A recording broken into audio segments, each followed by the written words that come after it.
GOP drops gun policy from its platform. Plus, new documents show the NRA's true membership decline. All this and more on the news update. No, the devil's got no hold on me. All right, ladies and gentlemen, welcome back to the news update from thereload.com. This week's episode brought to you by The Dispatch, but more on that at the end of the show. I'm contributing writer Jake Fogelman, joined as always by Reload founder Stephen Gutowski. The Reload, of course, is where you can head on over and sign up for our free weekly newsletter to keep you up to date on all things going on in the world of gun politics and policy. This week, the big story we want to talk about is in the politics realm because the Republican Party has just published its first new platform in 8 years. And it's caught a lot of attention because it softened some language on big ticket items like abortion and same-sex marriage. But another thing that didn't get much attention outside of our reporting was the fact that the platform also almost completely stripped away all mention of gun policy compared to the last time they published a platform. Yeah, we were the first ones to notice this and publish it, and it hasn't even gotten that much discussion outside of the gun world, or even inside the gun world, frankly. I saw Firearms Policy Coalition and the National Association for Gun Rights tweeting about this. I think National Association for Gun Rights even had a petition they wanted people to sign to get the policies back into the platform, policy promises. But other than that, this did not get very much attention, which does go to this larger point I've been talking about for a while, which is that the gun rights movement is in a very politically vulnerable place right now. People have talked a lot about the pro-life movement and the issues that they have with the Republican Party and Donald Trump in particular since Dobbs, since Roe v. Wade was overturned. But that's gotten a lot of attention. Understandably so, especially given the ballot initiatives that have come out and where pro-lifers have lost a lot of those even in red states. So it's been something where there's been a lot of debate over whether the issue as pro-life activists perceive it or the things that they want done are holding back the Republican Party or Donald Trump in particular. Which he certainly has directly argued that himself. And you saw a big fight over this in the platform, and they softened the language quite a lot on that issue. But at least the pro-lifers got an actual section that talks about their issue. They just wiped all of the policy promises from this platform that have to do with the gun rights movement. Anything promised to them, like highlighting their top priorities as far as policy. They just got rid of all of it and no one even noticed or cared, it seems like. So that's pretty remarkable. And this is the danger, right, of being wholly reliant on one of the parties for your political support. Eventually, they can kind of just take you for granted, which is, that's definitely what they're doing. Like, I don't know how else you look at it in terms of they don't even bother to promise any pro-gun reforms in this platform. Yeah, but you had an interesting analysis piece on this, and where we maybe have a slight amount of disagreement, not a ton, but it might be some interesting stuff to get into here. What you looked at the platform, you looked at the political moment, and what was your determination on all this, how it works out?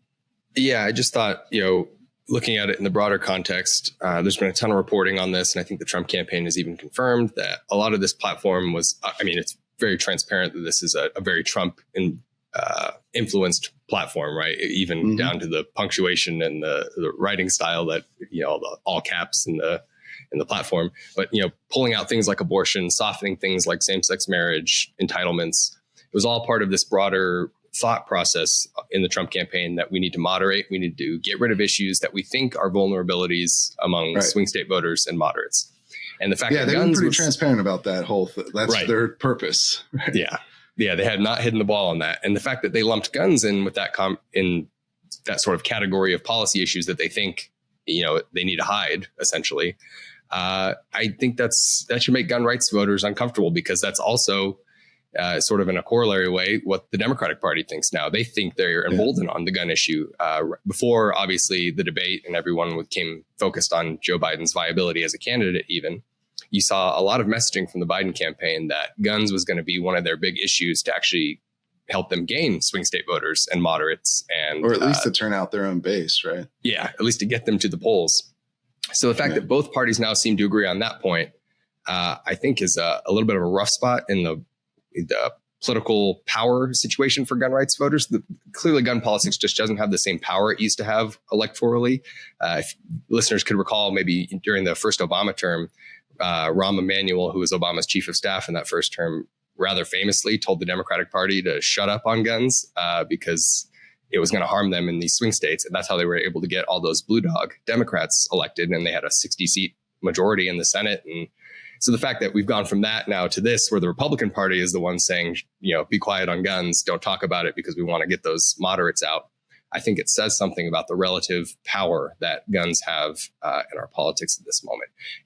And one of the points I made that I think maybe you and I disagree on is I don't see this as a necessary shift in Republican Party thinking on guns. It's not like, oh, we didn't talk about our policy promises, so now we support gun control, or now we don't support concealed carry rights or what have you. But the fact that they felt the need to hide that stuff does say something. That's sort of where I came down on the results of this. Yeah, no, and I agree on the perception side of things for sure. Like you don't remove all of the policy promises and replace them with a single throwaway line about protecting the right to keep and bear arms, without having this idea that it's going to hurt you if you left it in there. Right. I don't know why they bothered to do a platform at all this time around. They didn't last time. Right. And they just kind of said Donald Trump is our platform. And I think that's still basically the truth. I mean, this is a party built around one dude at this point. Which is also seems to be close to the truth on the other side of the aisle, looking at these last couple of weeks since the debate. No kidding. And that's not an uncommon thing in our political system. Cults of personality are, if you look back through our history, are pretty common, for better or worse, probably mostly for worse. But they did decide to write down an actual platform this time, and had to know that everyone was going to notice what changed from the previous platform they had. So that sends a message. They're not in the same way they're doing with pro-lifers, where Trump is out there explicitly saying he wants to soften his message because he thinks it hurts them electorally. He didn't say any of that about gun rights. In fact, as you noted in the story, and I think one of your underlying pieces of evidence for why you don't think that their approach to policy is really going to change is that, Trump has been out there making policy promises to NRA members in 2 different speeches he had this year. So he's not shying away from making those promises himself in his own campaign events. But for some reason, they've thought it was a bridge too far to put those into the platform, which, that sends a pretty stark message that when you remove these, and they had, but to be clear, 2016 platform had specific policy proposals, and they were all the big top line goals of the gun rights movement: national reciprocity for concealed carry licenses, so they'd be treated like a driver's license. They'd be good in any state that you went to. Constitutional carry, which since 2016, they've picked up a ton of states. Now there are way more states with constitutional carry, but they pulled that out of the platform. Opposition to AR-15 bans, right? That was in there. Opposition to registration of guns. It really went through all of the major policy points that gun rights advocates have wanted forever, and to completely remove those without a single mention of a concrete actual policy you're going to try to implement is a remarkable thing. And especially, to be honest, like this is almost comical in a sense, because the last thing Trump did on this issue was during the NRA annual meeting, his speech was basically chastising gun owners for not turning out to vote. That was his whole thing, is that you guys don't vote you don't turn out to vote. And then I don't know, I guess he really believes that, and he doesn't. Maybe this reflects that he doesn't see the voting block of gun owners as a priority anymore, and isn't even going to bother trying to pander them. Because you're right, platforms are not real. I think that maybe that's just, platforms aren't real. Like, they're not right.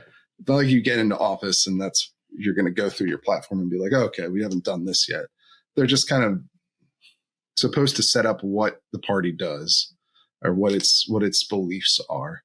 They're sort of aspirational, right?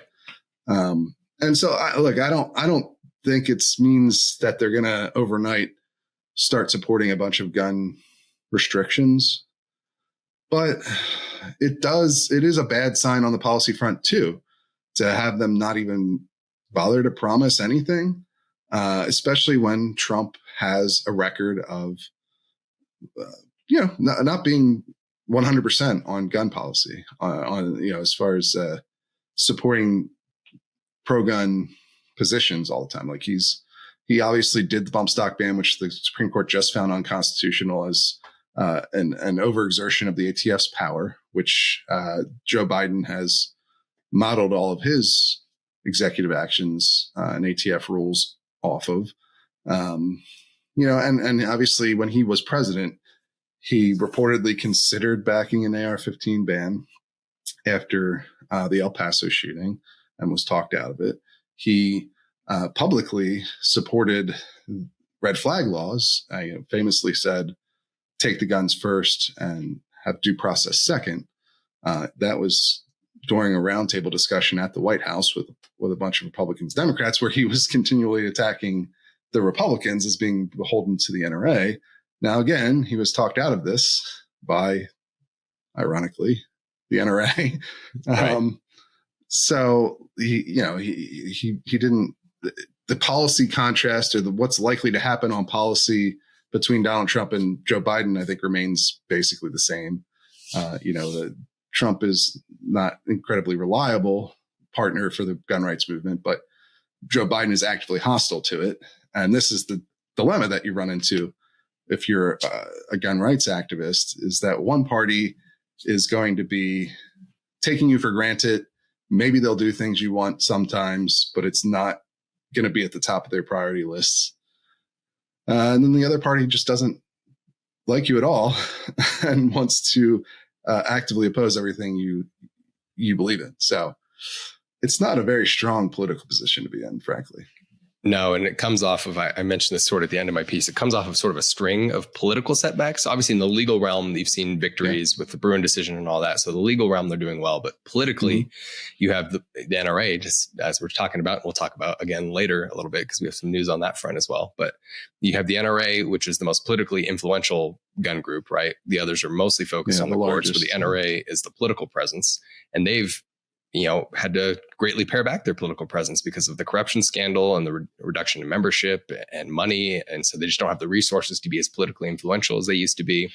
You saw that even before Donald Trump became the nominee for the Republican Party, the primary candidates didn't even bother the other primary candidates that had actual pro-gun policy wins to speak on and try to court gun voters. They didn't bother bringing those up. We covered that. And then, as you pointed out, the current situation they find themselves in, where Donald Trump is the standard bearer, but the platform that he influenced doesn't have any gun policy mentions. And he himself has sort of a back and forth, not so rock solid foundation on the issue. So that's just sort of a string of not so great signs if you're a gun voter. Yeah. And that's why too, where I would disagree on, like, it doesn't mean anything for policy. To me, if they're not out there explicitly saying we will do these policies that you want, then they're giving themselves room to not do them.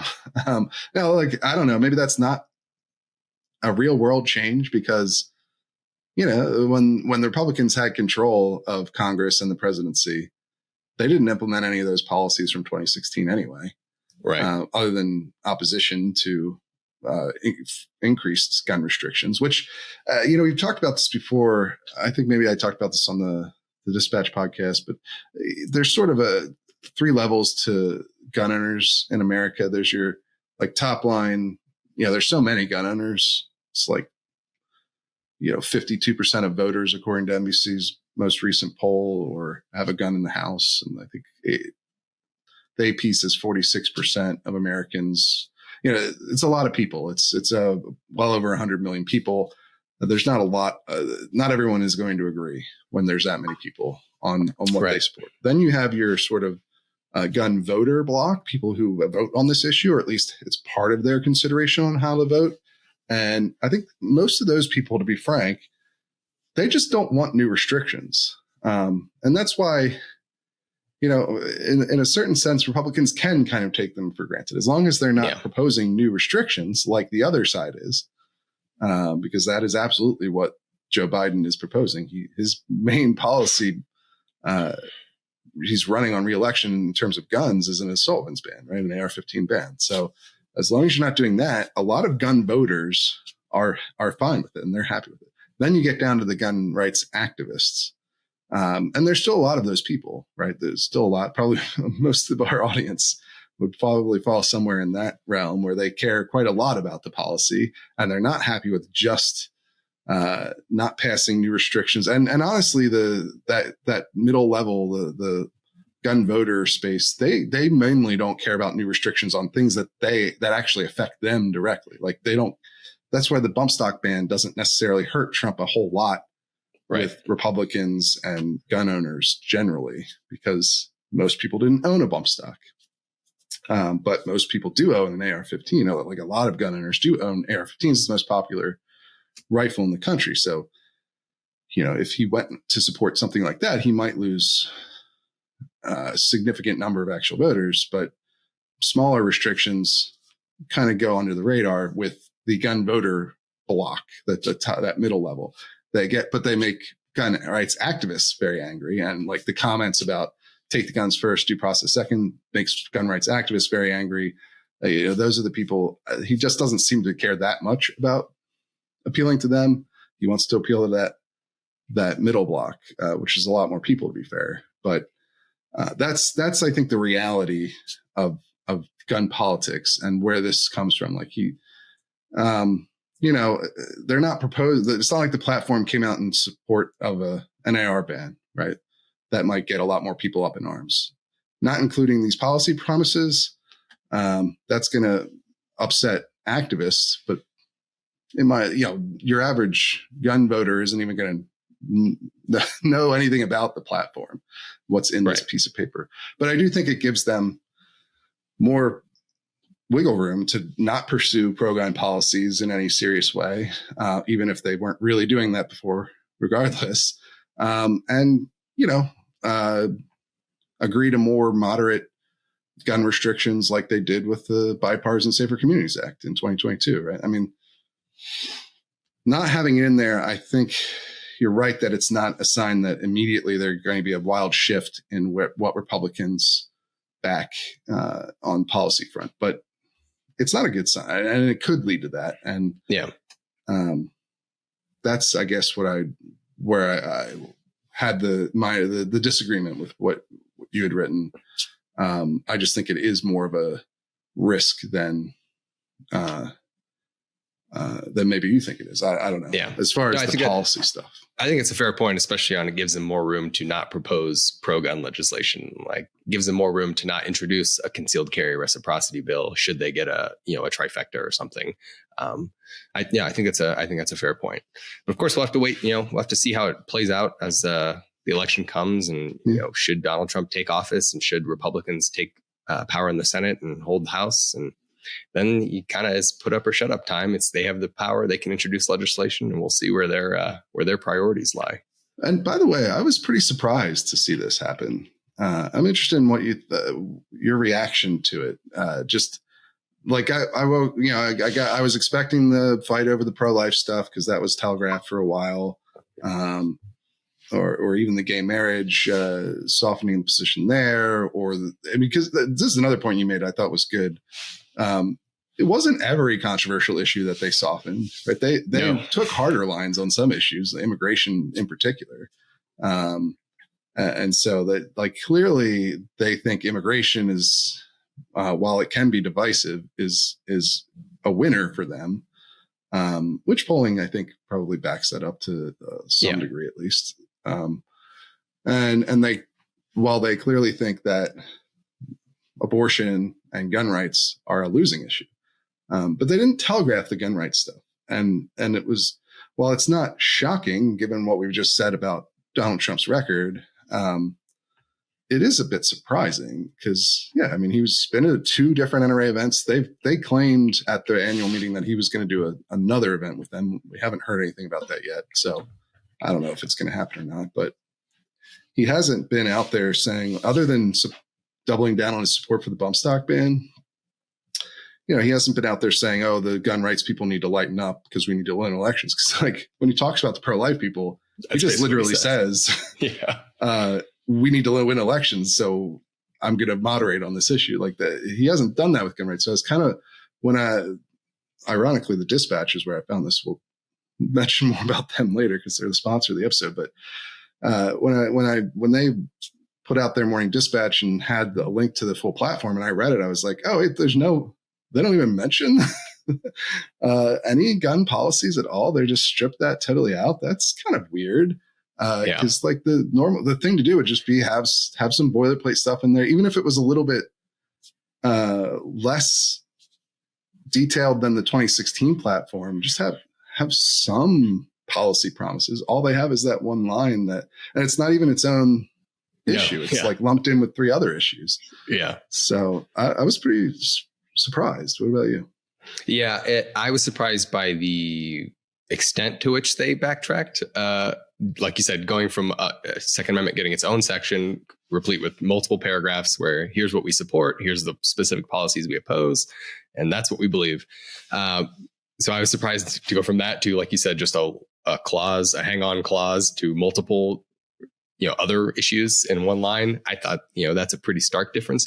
But I've kind of been bearish on the political fortunes of the gun rights movement for a little while, at least since brewing the last couple of years. I'm sort of like with Robert Leiter has talked about this on the show a few times, where so much attention is focused on the legal realm, especially in light of the NRA's sort of, decline, that I have seen some backtracking. At least I've perceived that in our political culture of the gun rights movement's position in politics. And I think this is, maybe I was surprised by the way it happened, but the manifestation of that trend is sort of where I see this going.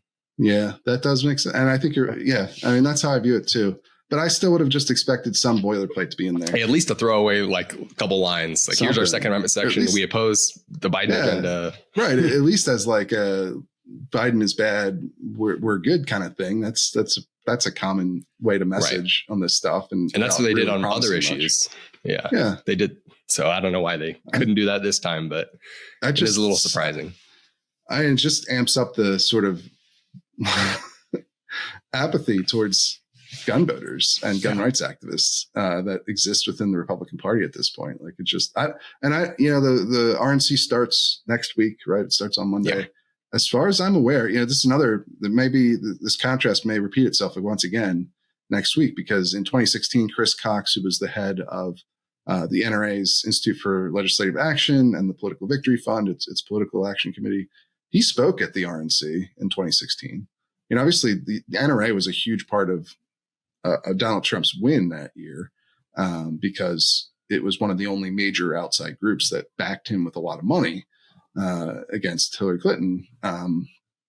And so, back then they got a speaking slot at the convention. As far as I can tell, there isn't one for the NRA this year or any other gun rights group. Now, maybe that changes. There seems like these things are kind of in flux until they, like, right when they happen. So maybe they'll add somebody, or maybe I missed the gun rights, somebody who's speaking explicitly about gun rights at the RNC. If I did, please, if anyone knows, please send me more details. Yeah. But when I looked at the schedule, I didn't see anything. And the RNC didn't respond to you, by the way. When you asked about this. That's right. I asked him specifically about this, and I never heard back. And it's been days, and I still haven't heard back, even as the stories kind of made a few waves. So right. And Mark Walters of Armed American Radio was on Cam Edwards from Bearing Arms on his show, Cam and Company, and he mentioned that he was part of like a pro-gun sort of caucus at the RNC, and he didn't receive any communications from them either. during this whole process. So yeah, they're just kind of doing it quietly and maybe hoping it doesn't cause much of an outroar, which it hasn't really, to be honest with you. Like Right. we were the first ones to report on it, and it's gotten some attention, but it's not leading stories. I mean, a big part of that is just that there's a lot of drama around Joe Biden and whether or not he's going to continue his campaign. That kind of sucks up a lot of the action. And most of the stuff about the platform is focused on the pro-life issue. And it's been no one has really cared much about that. They're doing the same thing really to a greater extent with I don't know, because they didn't necessarily soften positions on guns. They just cut them all out, I guess. So and listeners can decide if that's better or worse. Right. You can decide for yourself. But your point about the RNC is good too, because, like you said, listeners can let us know if we're wrong, but if there is no gun rights speaker at all, but if you're a gun rights person, you're demoted, but Amber Rose gets a speaking slot at the RNC. What does that tell you about your relative position in the party these days? Right. I mean, the RNC, especially with Trump, it's become a lot more focused on pop culture and entertainment stuff. So, but yeah, I mean, it's like you look at who some of the people who are going to be speaking at the RNC and what they're there to speak about versus, whether there's going to be a gun rights position. The contrast will tell you a lot. Just like with the platform, the contrast between 2016 and 2024, it says a lot. Absolutely. But you brought up the NRA in terms of speaking at the RNC, and we have some updated news about the NRA. One of the things that we've reported as they've sort of gone through their turmoil, their legal turmoil, is leaked financial documents and some published financial documents as well that tend to show not only just their revenue and their spending, but also membership. And to date, a lot of their publications have been, on membership at least, have been sort of rough estimates. It's usually just a bar graph with some... Right. Even the internal documents. Yeah. Yeah. Even internally, they're not exact numbers. So they don't give you an exact membership number. Yeah. Yeah. We've had a clear idea yet how many members they've lost and how many members they still have until now. You actually dug through some legal filings and were able to see that the NRA itself actually provided a concrete number, just how bad they've done over the last few years as they've lost members. So if you want to tell us about your reporting on that. Yeah. And so maybe this hints at why they aren't as prominent in all this RNC platform and speaking at the convention stuff anymore. But as of 2023, the NRA was down to 3.8 million members, specifically 3.898, so almost 3.9 million members, which was a huge decline from when they had 5.2 million back in 2018. And so they finally came out with the actual literal number. I'll give you the exact number here. Let's see. It's 3,898,759. So they get in this filing, they put the number to the person of how many members they have. And that's the first time I've ever seen that anywhere. They've never claimed it in public, the exact number. I've never seen it in the internal documents that we've published. I've never heard a board member or member of leadership say a specific literal to the person number before. So this is an interesting departure because they're the ones who put this in there. Right. And, and so, that's a massive decline, down about 1.25 or 1.35 million members from the peak in 2018. Now this graph doesn't go back past 2018. So that's, there may have been more, but we know from the other internal documents we published in the past that 2018 was the peak in membership for the NRA. So it's very likely that they never got above the 5,243,599 members they had in 2018. The filing also has some updated financial information that goes into even the beginning of this year. The first 3 months of 2024 included in there. And that shows that the membership decline has, of course, resulted in a revenue decline, and that has continued into 2024, where you saw dues fall to 17.2 million in March of 2024, which is down 31% from just last year and down nearly 80% from March of 2018. So, the decline has continued. Now, I will say, of course, these numbers don't go up to to now, or to like July or June. And there may have been an increase in membership and revenue around the annual meeting, with reformers sort of getting some leadership roles, or taking over most of the leadership roles really at the time. And that may have caused some jump in their membership or their dues. I believe Doug Hamlin, the new EVP, did mention that in one of the interviews that he's done. So we don't know the current state of their financials, but it's probably not that much better regardless. Right. One of the interesting things, though, about this release and how we know this information is, again, that it comes from the Brewer firm, which is the NRA's outside attorneys. It's they hired experts for the second phase of this New York trial. Right back in February, a jury found that the NRA failed to safeguard its charitable assets, that it failed to protect whistleblowers, including board members like Phil Journey, which we'll get to an update on him in a moment. And also he's going to be our guest on the main interview podcast this week. So look for that on Sunday if you're a member, and Monday for everybody else. But it also found, that Wayne LaPierre, the former head of the NRA, and the Woody Phillips, the former treasurer, had essentially, they diverted NRA funds to lavish personal expenses to the tune of millions of dollars, and that they were liable for that. So that happened in February. Now, on the 15th, the same time that the RNC is beginning, the second phase of that trial is going to start up, where the Judge Joel Cohen, is going to decide what the remedy is for these issues at the NRA. And so, as part of this, preparing for that second phase of the trial, the Brewer firm has commissioned this report from, an outside company. It's just like defense experts, basically, that goes through and makes the case of the NRA, which, if you've been following any of this, you probably is going to sound pretty familiar to you.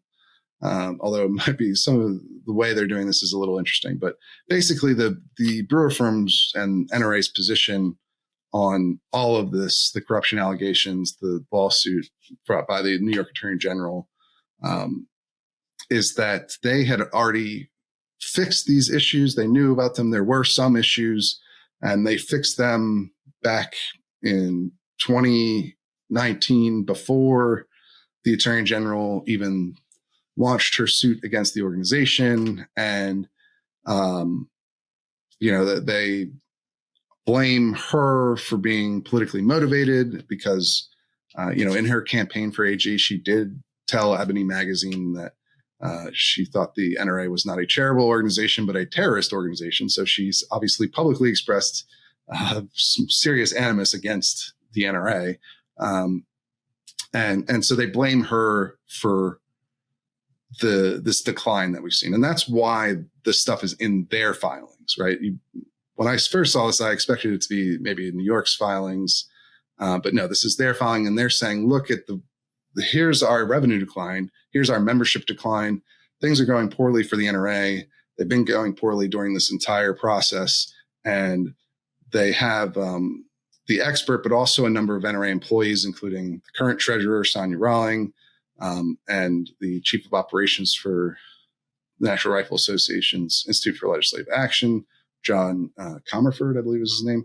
And they set up this argument that essentially this decline that's happened, this shrinking of membership, the revenue downfall, this is all the fault of the Attorney General and her lawsuit. That's what's driving people away from the NRA, is this lawsuit, not, the underlying corruption allegations, or really they're not allegations anymore, as the jury agreed that they happened. The underlying corruption by Wayne LaPierre and others, not the reason people have left the NRA. It's the AG and her lawsuit against the NRA that's caused this. And so they want basically the judge, in spite of the jury finding the NRA was liable, not liable, Wayne was liable, Woody was liable, the NRA failed to safeguard its charitable assets, failed to protect its whistleblowers. They say that the judge should essentially do nothing in response to that. They say don't appoint an overseer, right? Don't do any sort of corrective action at all, because that'll make things even worse. At the NRA, will be even harder to raise money or retain members if you do anything. And we're already suffering because the NRA's because of the AG's investigation into us. So that's where this all comes from. That's the argument they're using in the second phase of this trial. And I don't know. It seems like a bit of a stretch to be honest. Like, I just think it's going to be hard for them. There may be some legitimate points in here, especially the idea that if there's a court-appointed monitor overseeing the NRA's financial operations, depending on what that monitor can do or not, and I'm actually going to have an analysis piece on what the AG is proposing, because her office does include a number of safeguards that might address some of these concerns. But, if there's a court-appointed overseer from New York watching the finances of the organization, that could could discourage people from becoming NRA members. Because, one thing a lot of gun owners don't want is their information disclosed to the government, right? Like, legitimately, the NRA's membership list is private. Right. It's secret. It's not disclosed to the government they don't have to disclose them publicly or to the government by law. And so they don't, that's a legitimate concern that they raise, I think. But this idea that the judge should do nothing, or that the decline in membership is due to the investigation rather than the underlying corruption allegations, I think that's a hard lift. Yeah, I think that's fair to say after such a high profile trial, just to say, okay, yeah, you found us responsible, you found our leadership liable, but don't worry about it. Don't do sleep clean. No, nothing to see here anymore. That's all in the past.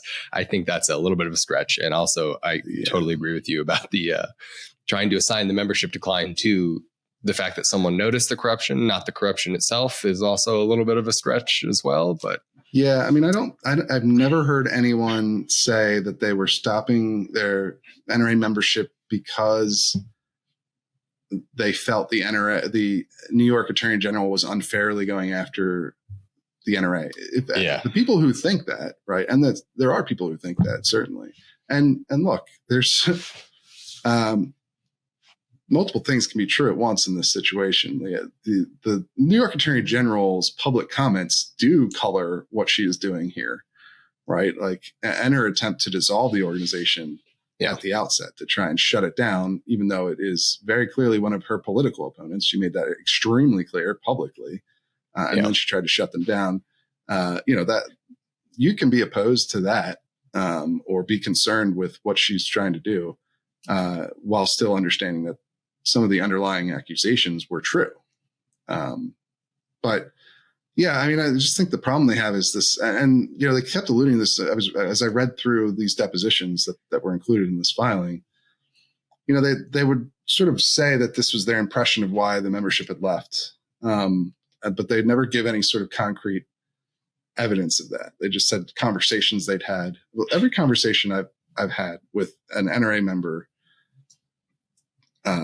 who stopped giving, it was always because they were upset at what Louis LaPierre did with the charity's money. I mean, I think very understandably so. Right. And the NRA didn't afford itself very well during this process because they kept him in power until the very last moment. And then even then, when he resigned, it was not because the NRA forced him to resign over the corruption allegations. It was they said it was a health related issue. So like, they've just all along have been taking these positions that I think are really heavy lifts that don't make a whole lot of sense. And you're not giving, in this situation, like, I'm not a lawyer or a judge, right? But from an outside perspective, someone who's followed this case all along, you're going to have the jury find that the NRA failed to safeguard its charitable assets, and your response is going to be, don't do anything as a result of that to the judge. Like, that, is the judge really going to go that route? I just find it really hard to believe. Yeah, I find that hard to believe as well. And it also speaks to kind of why, the rationale for why folks like Phil Journey are trying to get involved. And, we won't get too deep in the weeds on that just because, like you said, he will be on the podcast, the interview podcast to explain it. But it's why, reform minded board members are still actively trying to get, intervene in this stuff because they see not a whole lot's changing, at least from their perspective, at least in terms of their thinking, in terms of their actions, in terms of what they're doing as an organization. So. Right. And that gets us to our next story here, which is about Journey trying to intervene in this case. He wants to intervene like as a separate party from the NRA and its lawyers, and a separate party from the Attorney General, who he didn't feel was pursuing his the claims that he wants pursued. As somebody who was identified as a whistleblower in the case. Now his letter, and obviously we won't get too deep in this, like you said, because he's on the interview podcast this week, and I ask him a lot of these questions directly. But he kind of just emailed the judge here asking to intervene. He doesn't have legal counsel as far as I'm aware. Now he is a judge himself, so maybe things are a little bit different in that regard. But the Brewer firm had a response to his email, and mainly a lot of his concerns, which we talk about on the main podcast, revolve around the new NRA president, Bob Barr, is former congressman and has been in NRA leadership for a while now, and was part of the group that the reformers had opposed, and they had run Owen Buzz Mills against him for president, but he won. The board decided to keep him. But Journey is accusing him essentially of holding the reformers off of key committee assignments and keeping, for instance, people like Charles Cotton, the former president, in high positions on key committees like the audit committee, the finance committee, the ethics committee. These, I believe, as far as what's been reported, by actually I think Only Guns and Money, which is a good blog that follows this stuff. Cotton has been put on either chairman or vice chair of most of those committees, and so that whereas Journey and Jeff Knox and Dennis Fusaro and Rocky Marshall is the only one from those four that ran as a combined platform in the last NRA election. They called themselves the Four for Reform, right? And they all won seats. Rocky's the only one who's gotten any committee assignments so far, from what Journey says, and he's on the finance committee. And Journey is accusing Barr of keeping the rest of them off of committees, at least through the end of this trial. And Journey claims that that's because he's trying to control them, and that this is similar to tactics that have been used in the past by NRA leadership to quiet dissent among board members and punish them for speaking out, which is kind of what led to him being found to be a whistleblower during the trial. It's the same sort of tactic. So that's what Journey is primarily upset about. But I think there's significant issues with his request to intervene. Mainly besides the fact that through the Brewer firm and NRA spokesman like Barr denied all of this. The NRA denies all of these allegations that Journey is making, but also they point out a number of things that seem like they're going to be a problem for his attempt to intervene. Like the fact that it came at the last minute. He filed this on July 3rd, or he didn't file it. He emailed the judge July 3rd, which is, less than 2 weeks before the trial is set to begin. He's a board member and not an employee, and it's not clear whether or not board members have the ability to intervene like this and pursue their own claims, or whether the AG has to do it for them. And I think that people should read each side of the coin here. Journey's letter and Brewer's response to it are both linked in my piece on this, but it seems like a long shot. But like I said, so I guess, I don't know, both these arguments to me from the outside seem like hard ones to make, that I don't know that either one of them is going to be successful in Journey getting to intervene or Brewer's overarching argument that they shouldn't face any sort of repercussions for what the jury found. But that's what we'll see over the next 2 weeks here. This is going to be, at least they're at this point. You know, I've written before that between February and now, they've just been in this state of limbo where, you know, they got a negative finding from the jury, but they don't have the actual finality of a ruling on what the repercussions are going to be until the end of this month. So that comes in the middle of the election season, which they've had a lot of trouble raising money, probably in large part because of what's going on here. But I don't know, we'll see. And Journey, of course, is on the show, so people should check that out once it's out on Sunday for members, Monday for everybody else. But we got a couple quick items we can roll through here at the end, right? Some stories. Some of our newsletter links. One of them is just a ruling. It's one of the first big rulings that I've seen since the Rahimi decision was handed down by the Supreme Court. And in this case, it's a district judge out of Mississippi tossing someone's charges for being an undocumented immigrant in possession of a firearm, which of course is prohibited under federal law. That's one of the prohibiting categories. And he dismissed it as unconstitutional under the Second Amendment, even after Rahimi. So I think that's interesting. Yeah, that is. And that's something we definitely want to keep an eye on, the trends that we're seeing after Rahimi, right? Because I think there was a case almost immediately afterwards that went the other way, where it found basically that Rahimi had expanded the Bruin test and made it a bit softer. And so they upheld the law, and that was in question in that case. I can't recall off the top of my head, but do you recall what the I don't remember exactly what it was either. Either I know way, what you're I think talking there's about. only two. There's only been two that I've seen that have, you know, really kind of specifically addressed Rahimi, and so they've gone the opposite direction already. So this is something we were talking about with Jake Charles last week on, like, I don't know how much Rahimi is going to change the lower court's interpretations. Maybe not much at all. I guess we'll find out in the coming weeks and months here, but that's something we'll definitely keep an eye on. Absolutely. And then another lawsuit news. This one is a gun rights suit in the state of New York. They're going after the state's body armor ban and trying to challenge that under the Second Amendment, which is, I don't know if this is the first time, but it's one of the first I've seen where a gun rights suit has tried to take on a body armor ban. There's just, quite frankly, not that many body armor bans in various states. So seeing that analysis under Bruin, I think, will be one to watch, just because that is sort of a novel area of Second Amendment litigation.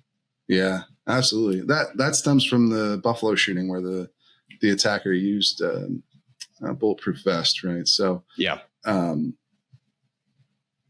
I don't know how that'll come out, right? Because one of the things that they did in like Heller and Bruin is use, you know, dictionaries from the founding era to define these various things like arms. And I believe that, you know, there was offensive nature to those definitions. So I don't know if, like, it would be weird, right? If like offensive weapons were protected by the Second Amendment, but defensive ones weren't. But I don't know. That could be how it goes. We'll have to see. Definitely have to watch that one and see, because that's another thing, like defining arms. This is one of those things they talked about in Rahimi, where it's like there's so much stuff that we need to figure out. We're really only at the infancy. That was one of Kavanaugh's points. It was one of Jackson's points. Like there's so much more that they need to go through and make decisions on. Yeah, that was one of Thomas's complaints too, when they didn't take an assault and ban case, is that we've never really said what an arm is and or what counts as arms. So that's right. He did specifically talk about this. Yeah. And then the last one we want to hit is a little more of a light item, but it comes to us from Bearing Arms, and you've probably seen this all over the media about people discussing the fact that there are now ammunition vending machines in certain grocery stores, predominantly in the South, in Alabama, at least for now in the South. There's actually been, I guess, announced plans for one in Colorado as well, my home state. So maybe I'll check one out and report back to you guys if it's anywhere near me. But evidently you can now buy ammunition from a vending machine that checks your ID and you know, scans your face, right? Scans your face, apparently. Yeah. They're claiming AI verifies your age and sells you the ammunition, but sounds like one of those things that that was around before everything started being labeled AI, and they just decided to call it AI. But yeah, and there's been outrage about this, right? There has been. Yeah. Basically, all the major gun control groups have issued some sort of statement on this. You generally, and from what I can tell, they're kind of the same talking points too. I think Brady and Everytown used the line that guns are the number one killer of children in America, which is something the president said during his NATO address too, which by the way it's not accurate, at least not anymore. It was accurate for I think like 2021 when during the murder spike for a brief period, it actually was true. If you're looking at 0 to 17-year-olds in the CDC data, but it's no longer true because the murder rate has come way back down since then. And that has had an effect mainly on teens, right? Teens, older teens are where you tend to have a lot more murders. Right. And so those and suicides. And so those will make up your gun deaths. But, yeah, usually they'll couch that and say children and teens so that they can include 18 and 19-year-olds too. Or sometimes they'll just lie. Some people will just lie about it and include 18 and 19-year-olds and just say it's children. Right. But it was true at one period of time for a very short period of time during the pandemic murder spike. It's not true today. Sort of ancillary to this, to what we're talking about, but it's just something I wanted to note, just to do some fact checking, I guess, real quick. But yeah, there's been some people upset about this. And I just think this is one of those times where things that are either pretty normal in the gun owning world or are very similar to things that are already pretty normal in the gun owning world happen. And somebody in the non-gun owning world notices and thinks it's a very extreme or unusual thing. And that's where I would fit this ammunition vending machine sales at. It's like, honestly, it's probably a more secure way to sell ammo than a lot of ways that we currently sell. You can have ammo shipped to your door over the internet legally. Yeah. I mean, I do it. It's not a bad way to buy ammunition.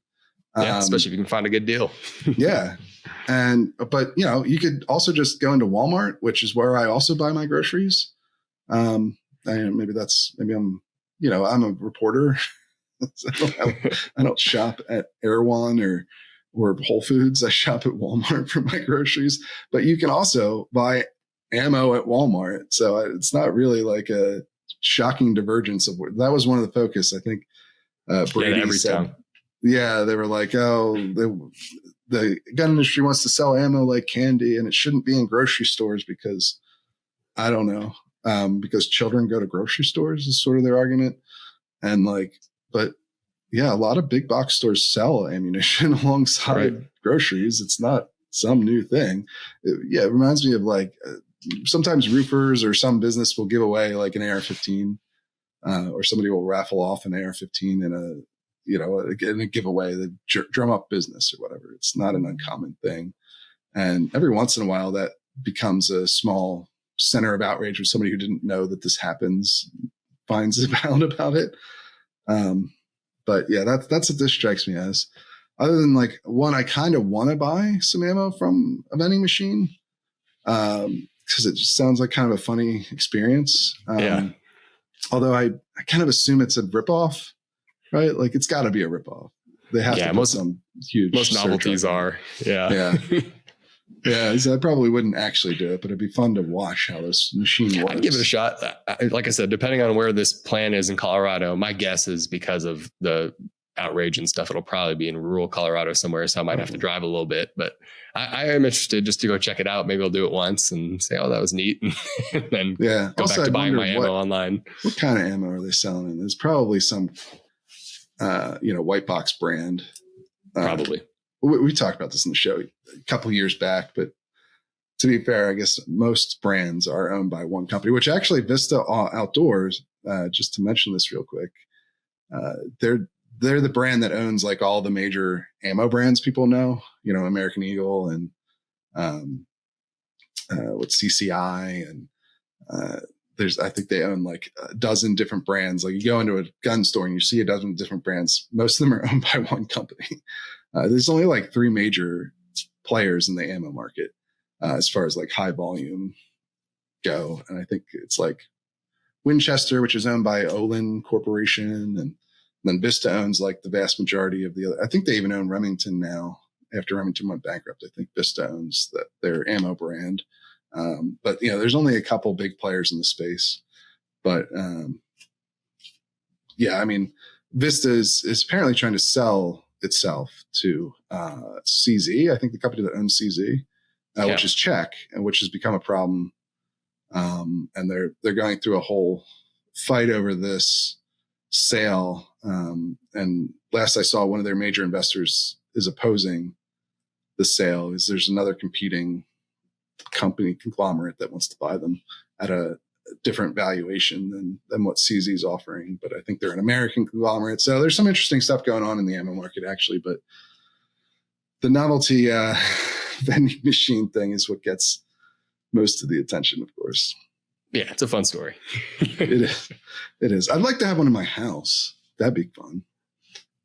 Just for myself, like people who buy, soda machines and put it in their house. Yeah. Like, I think Big, didn't they have that in Big, the Tom Hanks movie? Yep. Are you old enough to? I've seen Big. Okay. Yeah. So like that, but an ammo vending machine. For no good reason. Actually, Rangers should do that just for the novelty of it. Obviously, just ask them to buy a box off the shelf. But if you're pure novelty, enjoy, especially these newer ranges, the fancy ones. Yeah. I feel like that's something that they could throw in there to be like, oh, look at this. That's different. Yeah. Nice little gimmick. All right. Well, that's all we've got for this week. I also have to do site maintenance. We've had some issues with some of the subscriptions. So if you're having issues with your membership, let me know. We're small companies, so I work on this stuff myself, and I think it's only affecting a small number of people. But if you're having any problems, you can always reach out to customer service at thereload.com, and we'll help you get it sorted out. But we're having some issues with our payment processor charging for the subscriptions on time. It's just been one of those annoyances that comes with running your own website and business operation, but working to resolve it. So I don't think it's affecting most people, but if it is affecting you, definitely reach out and let me know, and I'll do my best to get it fixed. But that's all we've got for you this week. Hand it over to myself, tell you a little bit about the dispatch. Okay, it is time once again to talk about the dispatch. We're doing a promo swap. We've been doing it for a little while now, and it's a pretty easy thing for me to get behind because I've been a paying subscriber at the dispatch really since it launched. And I think it's one of the best publications out there, especially in your center right media, your conservative media, in large part because they focus, like we do here at The Reload, on hard news reporting first.